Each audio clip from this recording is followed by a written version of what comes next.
Tá. A- sim, sim. A primeira coisa que eu faço é o seguinte, vamos lá. Vou estudar um tema, um determinado tema. Aí vou na minha época não tinha filtro, site e tudo mais. Eu ia no PCI Concursos, né? Pegava, baixava as provas e ia questão por questão. Mas hoje em dia tá tranquilo. Você pode ir num site de concurso fazer um filtro. Vou dar um exemplo que... vamos pegar um tema aqui. Direitos e garantias fundamentais. Você vai estudar direitos e garantias fundamentais, direito constitucional. E então você vai resolver, você vai estudar aquele tema.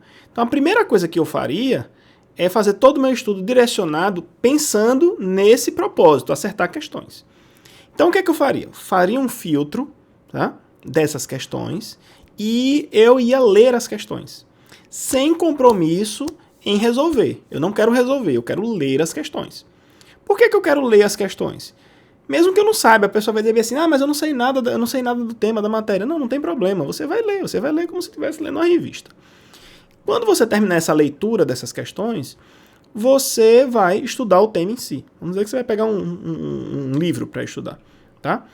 E aí você, depois de ler essas questões, o seu olhar ele é diferente de quem nunca leu, né? Se você olhar ao estudar o tema é diferente, o seu olhar ao resolver as questões é diferente. Porque quando você lê um determinado trecho, você diz assim, eu li isso aqui na questão, então eu grifo. Aí você está lendo os artigos do direito, o artigo 5º. Mas naquela questão falava sobre isso aqui. Aí você tem uma noção.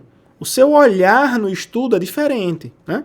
Então uma pessoa que não leu as questões, só leu, para uma pessoa que não leu, na hora de estudar o olhar é diferente. Aí já começa a primeira diferença, tá? E aí vamos dizer que depois você vai resolver as questões, né? Então, como é que comumente as pessoas fazem? As pessoas resolvem as questões, se errou, ela viu porque errou, dá uma olhada porque errou, era isso, tá? E pronto, e segue, continua estudando. E eu já não fazia assim, né? O que eu fazia?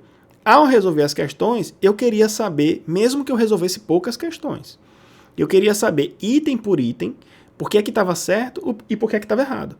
Então eu acertei. Acertei. Mas por que eu acertei?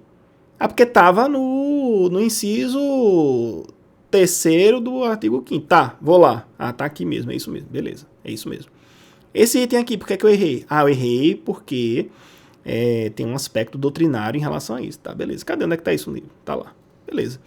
Então, assim, eu com isso, eu elevava o meu nível de aprendizado, mas não aprender, por acumular conhecimento, mas assim, um aprendizado e um conhecimento que me seria útil futuramente quando eu fosse resolver outras questões. Então, cada vez isso ia se tornando uma bola de neve de conhecimento, mas de conhecimento direcionado e específico, né? Então, eu não vejo as pessoas assim, pelo menos as que entram em contato comigo, eu não vejo fazendo isso. E isso dá muito resultado. Porque quando aí você resolve as questões. Você resolve as questões. Aí, tipo, acertei 40%. Aí você faz isso. Quando revisa lá na frente, esse tópico, aí vai resolver de novo, e isso você já não erra. Somado com o que você estudou, com um olhar diferente. Então aí você acerta cada vez mais. Aí você vê o seu percentual de acerto subindo. Chega um momento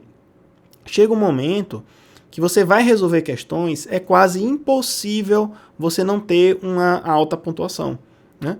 Eu só não digo que você vai acertar 100% de tudo, porque sempre tem questões novas, questões muito difíceis, mas no geral, na maioria dos temas, as questões que vêm, elas giram pelas mesmas ideias, pelos mesmos raciocínios, com as mesmas